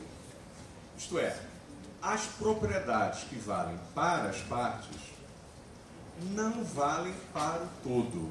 E o todo também não pode ser entendido apenas como uma soma das partes. O todo, ele é estruturado com um conjunto de nexos de relações que ordenam a organização das diferentes partes. Então, aquilo que as partes, os comportamentos das partes são profundamente determinados pelos todos em que elas se articulam, certo? Então, nas ciências também há ciências que tratam de níveis de análise diferentes em relação ao mesmo objeto, inclusive o corpo humano, certo? E na economia, a diferença entre microeconomia e macroeconomia é essencial. Por quê? Porque um agente individual, a gente pode considerar que ele tem uma restrição orçamentária muito clara. E, quer dizer, ele trabalha com uma escassez de recursos, né? E não tem capacidade de, através de suas ações, modificar, independentemente da ação alheia, as suas próprias receitas. Certo? Nessas circunstâncias, existe muito mais claramente uma concorrência entre o uso distinto, diferenciado, alternativo de recursos que são escassos. Então, de fato, se alguém quiser fazer um investimento, ou, por exemplo, poupar para aposentadoria ou para comprar uma casa, essa família precisa apertar o cinto em relação ao consumo corrente. De qualquer estado. É claro que é muito mais distinto nos estados que emitem moedas que têm conversibilidade internacional, como os Estados Unidos, particularmente. Né? Mas a diferença essencial é que o Estado, ele pode tributar e ele pode se endividar com muito maior facilidade. E ele também pode influenciar indiretamente as suas receitas, não apenas por meio da tributação, mas pelas suas próprias decisões de gasto. Então, por exemplo, se eventualmente ocorre, por conta da conjuntura econômica, uma desaceleração que se manifesta numa redução das receitas fiscais, das receitas tributárias, uma família, se eventualmente tem uma queda de receita, racionalmente, se não quiser se endividar e simplesmente adiar o ajuste, essa família vai ter que fazer o aperto do cinto e reduzir o seu nível de gasto em função da queda da receita que foi verificada. Certo? Só que o Estado brasileiro representa 33% a 35% do PIB brasileiro. Se eventualmente, diante de uma desaceleração que provocar, como ocorreu em 2014, uma queda da arrecadação tributária, se o Estado reagir exatamente como uma família, o que vai acontecer? Ele vai reforçar essa desaceleração. Né? Eventualmente, os agentes privados estão desacelerando porque eles estão querendo pagar suas dívidas. E, de fato, foi o que ocorreu no Brasil. Primeiro, um aumento do endividamento das famílias para consumo. Depois, a partir de 2011, uma grande ampliação do crédito imobiliário que se esgotou ali em 2014. E, ao mesmo tempo, as empresas tinham realizado investimentos em infraestrutura, inclusive em concessões públicas, já tinham concluído esses investimentos lá em 2014. As empresas que reagiam à ampliação do consumo e, portanto, que tinham investimento induzido pela renda corrente, já tinham ampliado a sua capacidade e enfrentavam esse processo que eu fiz referência de ampliação da concorrência internacional por conta da existência de sobrecapacidade em escala global. Então, essas empresas não iriam investir mais, estavam, na verdade, contraindo o investimento, ainda, evidentemente, compondo com as incertezas políticas pós-junho de 2013 e a expectativa a respeito da eleição de 2014. Certo? Então, se numa conjuntura como essa, o governo resolve reduzir o seu nível de gasto, o que acontece? O governo não gasta em Marte. O governo gasta aqui no Brasil. A imensa maioria dos gastos no Brasil são basicamente de produção interna de bens e de serviços. Então, se o governo reduz o seu gasto, ele vai reduzir a receita do setor privado. Se o setor privado está querendo economizar para pagar suas dívidas e subitamente sofre o baque de uma redução do gasto público, o setor privado vai, evidentemente, reduzir ainda mais o seu gasto. Aí, o que vai acontecer? Claro que a arrecadação tributária vai cair ainda mais. Se diante dessa queda da arrecadação tributária, o governo resolver de novo apertar o gasto, fazer novo corte, o que vai acontecer? Vai jogar de novo o setor privado para cortar. E aí isso gera uma espiral negativa que produz as grandes depressões. Certo? É o que a gente viveu no Brasil. Né? E aí, meus amigos, veja, a dívida pública aumentou exatamente por causa da recessão e desse tipo de política. A gente está ouvindo esse argumento desde novembro de 2014, que é preciso cortar o gasto para evitar a ampliação da dívida pública. Mas o que aconteceu foi exatamente o contrário. Por quê? Por quê? Porque o Estado não é uma família, porque o Estado não é uma casa. Então, a redução do seu gasto tem impacto sobre as suas próprias receitas. Então, isso ampliou o déficit público e ampliou o endividamento público. Tá certo? É por isso que a dívida pública aumentou. Agora, me diga o seguinte, né? A dívida aumentou 30 pontos percentuais, hoje está em 80, como colocou aqui o Braulio. E daí? Os juros caíram. E daí? Cadê a falta do dinheiro? O Estado deixou de se financiar? Não, senhor. Não deixou de se financiar. E a taxa de juros real está a menor da história. Tá certo? Pelo menos com o real. Tá claro? Agora, mudando de assunto e concluindo aqui, certamente a corrupção sistêmica teve alguma influência, particularmente no aumento da incerteza. Mas mais prejudicial do que a corrupção sistêmica, né? Porque quando ali em abril de 2014 a Operação Lava Jato começou, a gente não sabia, mas as grandes construtoras brasileiras sabiam que a coisa poderia evoluir. Então é claro que elas contraíram o investimento diante da incerteza. E isso ajudou a compor, não a recessão. A recessão não começou em 2014, não, senhor. Começou em 2015. Só teve um trimestre de queda e foi o segundo trimestre de 2014. Certo? Então, não começou em 2014, não, senhor. Mas é claro que isso produziu uma desaceleração maior ainda no investimento privado. Né? Então, justamente isso não justificaria uma queda do gasto público. Muito pior do que a corrupção sistêmica foi o jeito como ela foi tratada.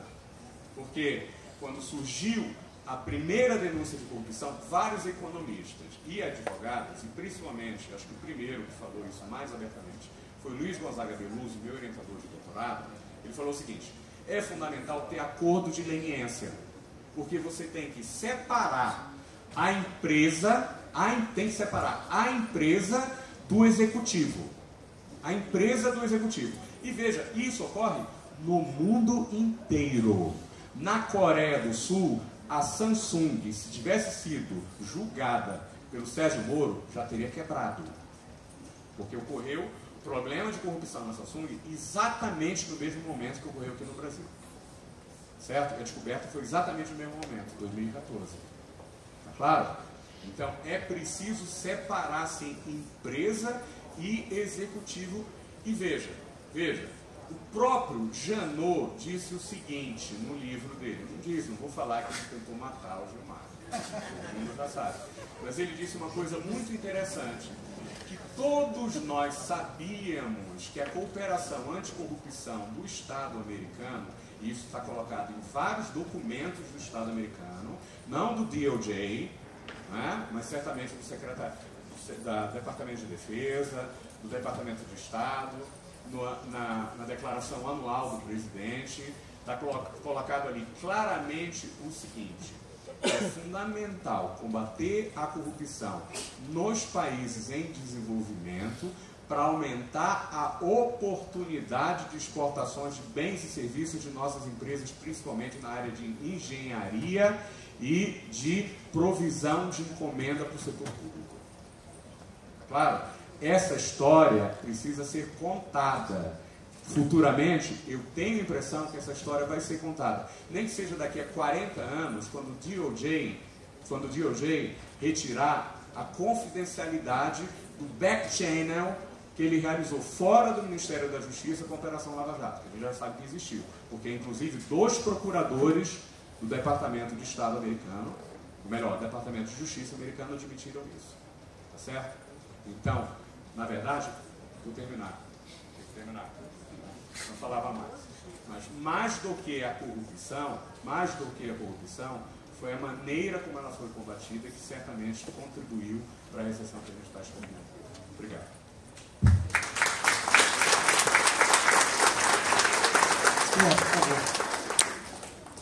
Bom, acho que, de fato, eu tenho pouco tempo para responder tantas perguntas importantes.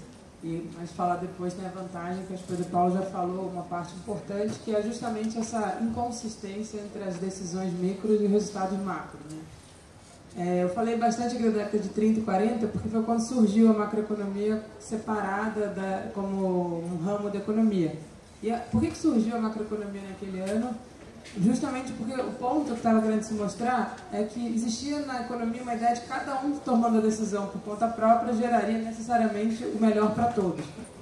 E foi justamente a ideia de mostrar na macroeconomia que, olha, cada um tomando a decisão melhor para si, individualmente, então cada família tomando uma decisão sua de alocação, não necessariamente vai gerar o melhor para todo mundo. Pode, inclusive, gerar uma grande crise econômica, como aconteceu na década de 30 e aconteceu na década de 2008, são as grandes, maiores crises, mas já aconteceu diversas outras vezes ao longo desses séculos aí da história do sistema capitalista mundial.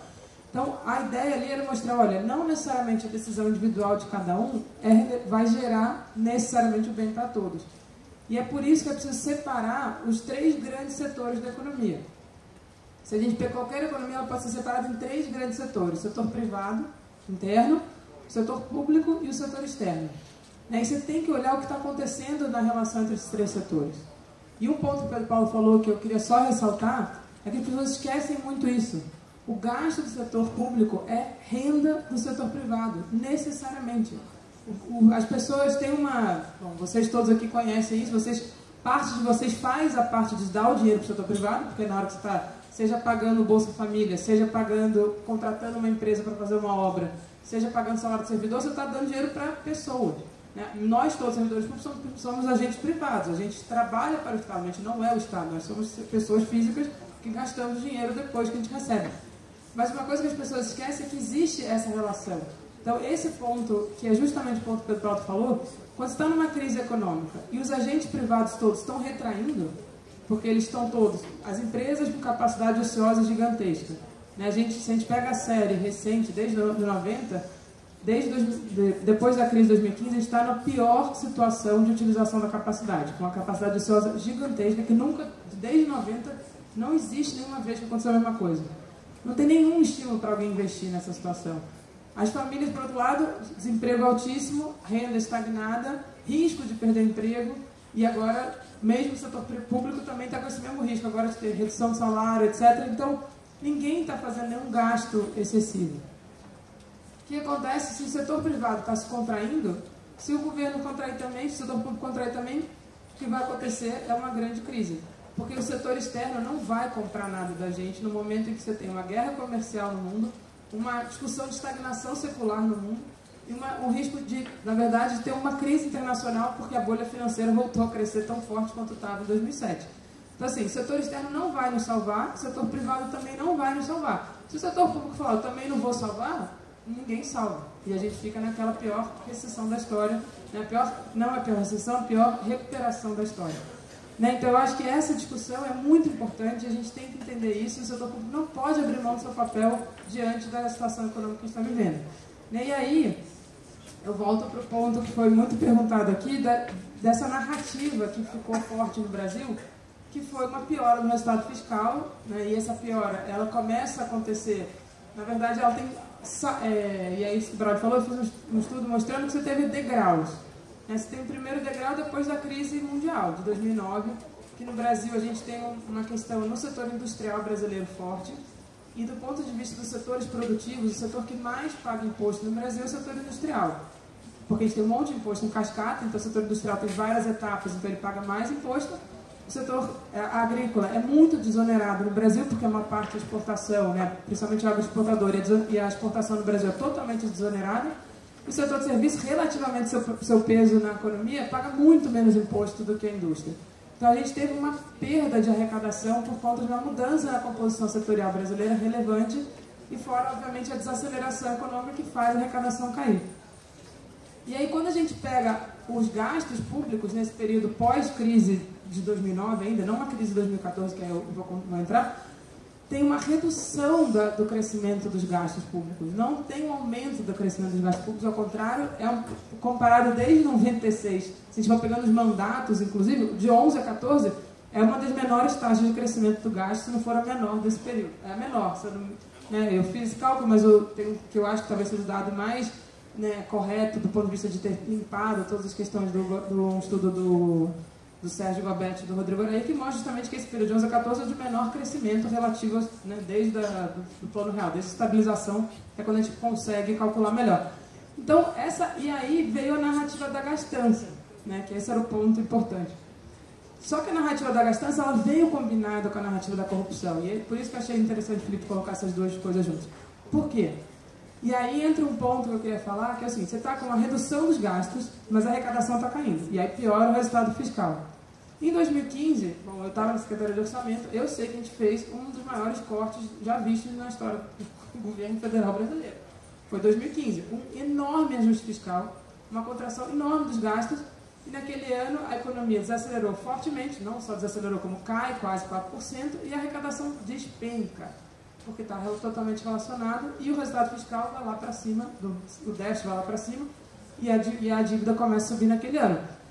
As pessoas pegam isso e falam que a culpa é do crescimento do gasto, porque se você olhar o gasto sobre o PIB, ele tinha aumentado naquele ano.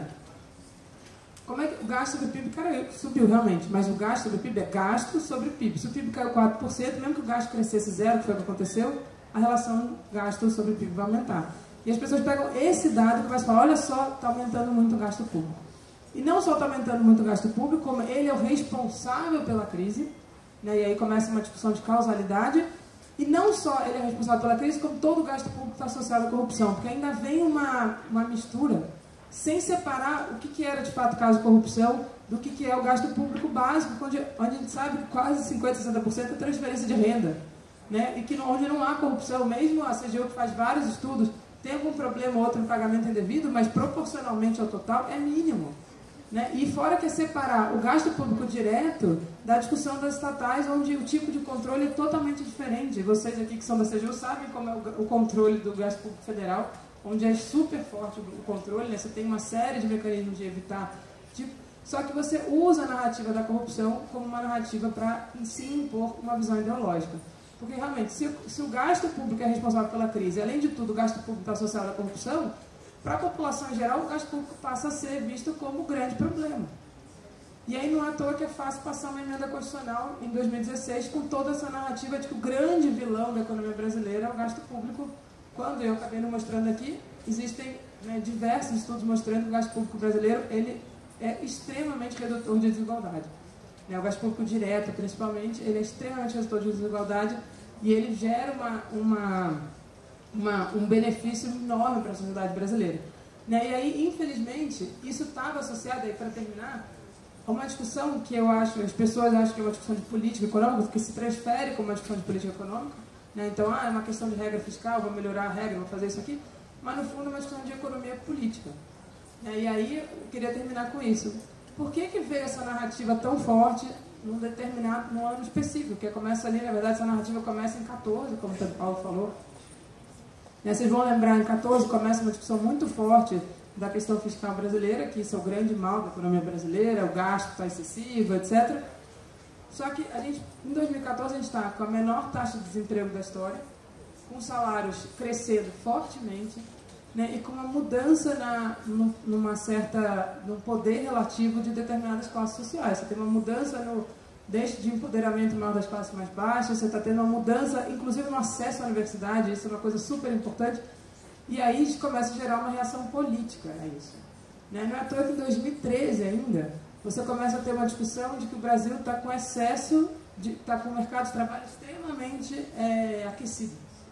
Né? Você começa a falar, olha, se vocês pegarem, e aí posso passar para vocês se vocês quiserem, análise de mercado falando, o problema do Brasil é que ele está com o mercado de trabalho muito aquecido, isso é fruto de um gasto público muito forte que está mantendo esse mercado de trabalho aquecido e, portanto, a gente precisa desacelerar o mercado e aí fazer uma série de medidas.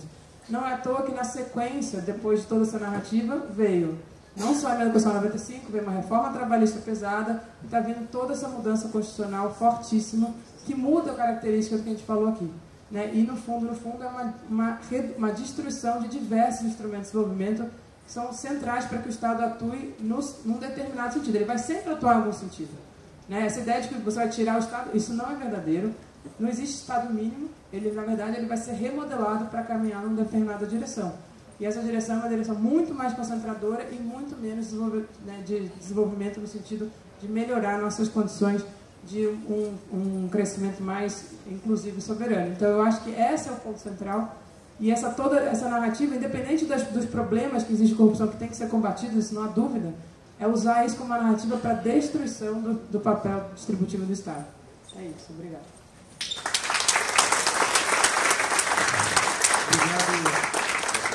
Obrigado, Esther.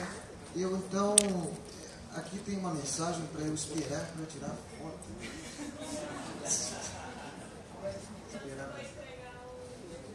Tá, na entrega dos presentes. Então, eu vou me permitir aqui, já que vocês não estão tão ansiosos ainda para o coffee break, pelo que eu vejo, talvez pela qualidade do debate aqui, gostaria de acreditar nisso. Eu vou me permitir ler a mensagem de agradecimento que a gente preparou para todos os nossos palestrantes, né? Os livros já foram entregues hoje de manhã, né, para o professor Juarez Freitas, das autoridades que aqui estiveram presentes, então eu vou me permitir aqui. Por muito tempo, as mulheres permaneceram invisíveis aos que se propuseram relatar a construção econômica, social e política de nosso país. Essa lembrança do terceiro CONACOM vai na contramão disso. O livro é uma curadoria da cineasta e pesquisadora Tânia Fontelli sobre as memórias das mulheres que participaram da construção de Brasília. 3 décadas depois, a criação, consolidação e aperfeiçoamento da nossa carreira de finanças e controle cada vez mais se beneficia da presença das mulheres. Foi uma mulher, Anadir de Mendonça Rodrigues, que em 2001 aceitou o desafio de ser a primeira dirigente da recém-criada Controladoria Geral da União, então Corregedoria, em 2001. Outras centenas de mulheres se uniram à missão de gerir as finanças estatais e zelar pela boa aplicação dos recursos públicos. Hoje contamos com 1.487 auditoras e 1.017 técnicas federais de finanças e controle entre ativas e aposentadas. Em nome delas, e é claro, de toda a carreira, agradecemos, Pedro e Esther, sua presença e disposição em compartilhar conosco parte do seu conhecimento. Obrigado.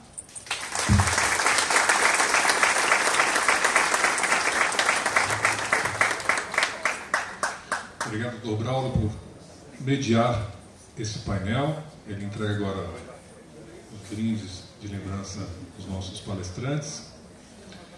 Antes, porém, eu peço a atenção de todos que permaneçam aqui no auditório, que nós vamos passar agora para a organização. Eles vão fazer agora a dinâmica dos grupos de trabalho, depois nós vamos para o coffee break e